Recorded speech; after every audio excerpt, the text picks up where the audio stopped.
জাপানের ইতিহাসে প্রথম নারী প্রধানমন্ত্রী হতে যাচ্ছেন সানাই তাকাইচি।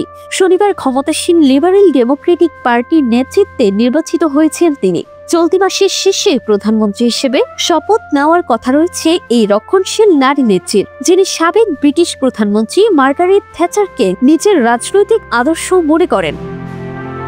64 বছর বয়সী তাকাইচি প্রতিশ্রুতি দিয়েছেন তার মন্ত্রিসভায় নারীদের অংশগ্রহণ বাড়াবেন, নর্ডিক দেশগুলোর মতো নারীবান্ধব প্রশাসন গঠনের লক্ষ্যে কাজ করবেন।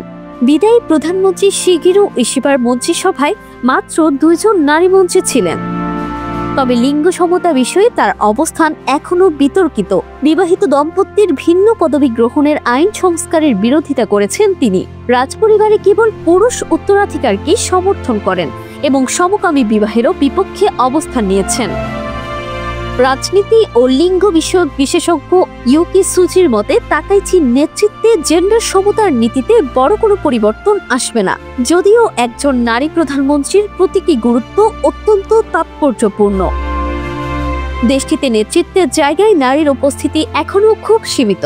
সংসদের নিম্নকক্ষে নারী আইন প্রণেতা মাত্র 15%, আর কর্পোরেট খাতে ব্যবস্থাপনা পদে নারীর অংশ 13%-এরও কম। বিশ্ব অর্থনৈতিক ফোরামের গ্লোবাল জেন্ডার গ্যাপ রিপোর্টে জাপানের অবস্থান 118তম।